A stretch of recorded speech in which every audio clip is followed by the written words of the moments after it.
Jai Shriman Narayana. Hello everyone, I am the Pauranika. Welcome to the 38th episode of Sri Mahabharata as written by sage Vedavyasa. This is Bakavadha Parva of Adi Parva. Pandavas hadn't lived longer in the city of Ekachakra. But during their stay, they lived by begging alms from the citizens in the guise of Brahmanas. As a rule, they wouldn't speak a word while begging. However, the people of Ekachakra found them unusual. They believed that the handsome Pandava boys were Brahmanas who looked like Devatas. They believed that those 5 brothers deserved to rule the earth but not to beg. So they used to keep great food for the Pandavas as if they were their relatives. Pandavas used to beg throughout the day without uttering a word and used to rush back home to Kunti in order to not keep her waiting. By the end of the day, they used to give the begged food to Kunti and she used to distribute it among them. While Kunti, along with Yudhishthira, Arjuna, Nakula and Sahadeva used to eat half of the food, Bhima used to eat the remaining half. As time progressed, one day the Pandavas left to beg alms. However, Bhima, who was talking to Kunti, stayed back. From the Brahmana's house, Kunti heard wailing and wondered what happened. She told Bhima that they should help the Brahmana who gave them shelter. Then Bhima said, "Mother, whatever be his trouble, I'll solve it." Then they heard a louder cry, this time from the Brahmana's wife. Kunti rushed towards the house with concern. When she went there, she heard the crying Brahmana speaking to his wife. "I have told you many times that we should leave this city. You said you cannot live away from your parents and relatives. Your parents died, relatives died, and now you will be losing your own family. What is this life? How can I send a young daughter to death? I can neither send my son. You have been a good wife and spent your entire life in uplifting and protecting my family. You're born in a great family. You blessed me with children. You never did anything to hurt me. I can never leave you for my life. I can't leave any one of you. If I choose to leave my life, I'm worried about your survival." The Brahmana cried. Then his wife said, "Please don't be sad. Death is inevitable for all of us. Let me go. I have done my duties by giving birth to these beautiful children. I achieved the purpose of my life. You should live for the kids as you are capable of raising them. I will go happily. If you leave your life, how can I provide for these kids? If undeserving ones desire your daughter, how can I protect her? You know how a woman without a husband will be treated. While protecting myself, I should protect your children too. If needed, you can marry again and raise these kids, but I will not be able to do that. Therefore, taking all these into consideration, I will sacrifice my life," the lady said. Then the daughter said that it's the responsibility of kids to help parents in crisis, so she should be the one sacrificing her life. Then the son of the Brahmana, a little one still learning to form sentences, picked up a strand of grass and said, "With this, I will kill the Rakshasa," he said, and the family for a brief while smiled. Kunti, who heard the conversation, spoke with the man. "Brahmana, please tell me what is the cause of your sadness. If I can, I will help you." Then the Brahmana said, "Amma, no man has the ability to solve this problem. Close to this city, there is a Rakshasa called Baka. He is evil, dangerous, and a man-eater. He is our king, the ruler of this place. As he is acting as protector, we have no other fear, but we need to pay him back. Whenever he feels hungry, he needs a cart full of food, 2 bulls, and a man for food. Every house should do this in turns. While one's turn comes only in years, it is very tough to send one of your own to the Rakshasa as food."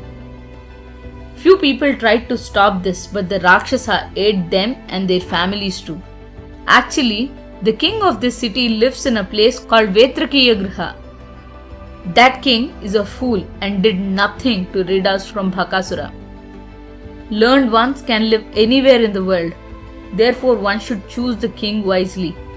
As per Shastras, choosing right ruler is prioritized over choosing an ideal wife. Now, I am paying back for choosing wrongly. Then Kunti told Brahmana not to worry. Rather than sacrificing your life or sending your little son, let me send one of my 5 sons, said Kunti. The Brahmana opposed strongly. No, Amma, I can't let a guest do such sacrifice for me. I cannot live with the sin of Brahmahatya, killing a Brahmana. Please don't. I would rather die along with my family, he pleaded. Don't worry, Mahatma. You do not know about the strength of my son. No Rakshasa can be a match to him. He had defeated and killed many Rakshasas earlier. He will take food to Bakaasura and he will escape him as well. Not just you. He will protect the entire city from that Rakshasa, said Kunti.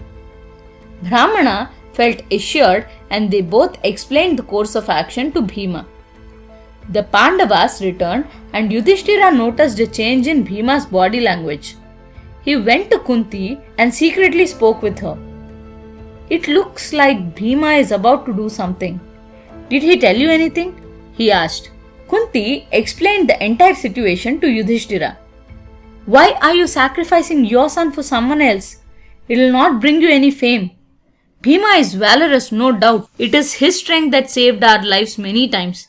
He killed Purochana and protected us at the Rakshagriha. He killed Hidimbasura and saved us.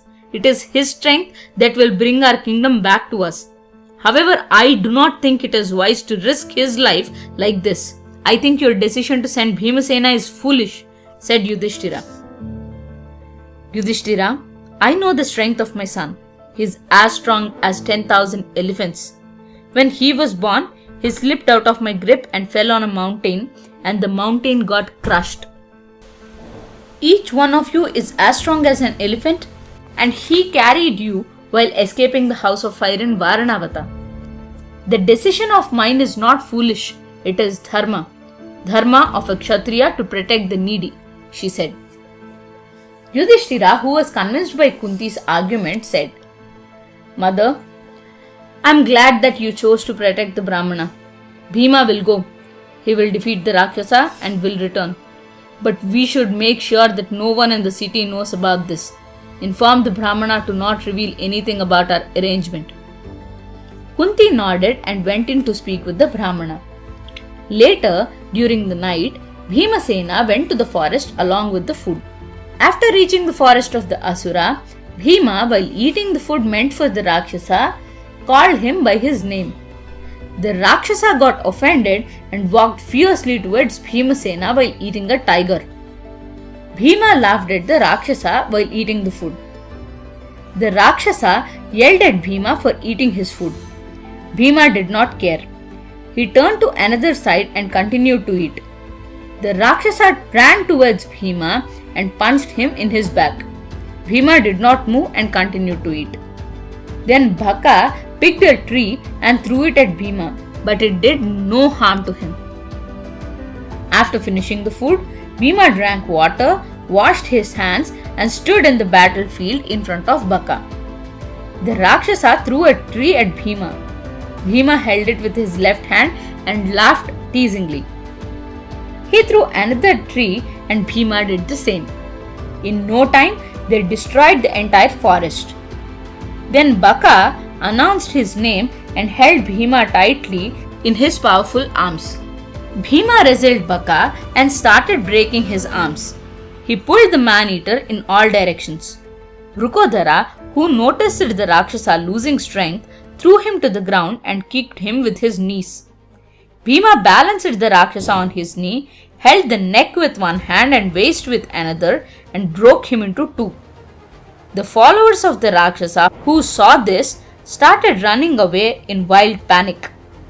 Bhima warned them to stay away from the people. If not, they would be killed in similar fashion. They accepted the condition and bowed to Bhima. Bhima brought the dead body of Baka, left it at the city entrance silently, and went back home and explained the events to his brothers. In the morning, The people saw the dead body of Baka that resembled a mountain. They were terrified but celebrated the death of the Rakshasa.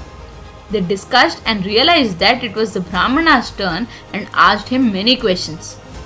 The Brahmana, however, without revealing the identity of the Pandavas, told them that last night he met a Brahmana with magical powers who assured him that he will take the food to the Rakshasa and kill him.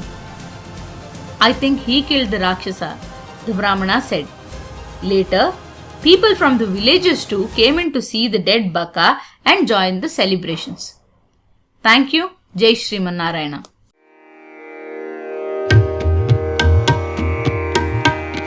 Thank you.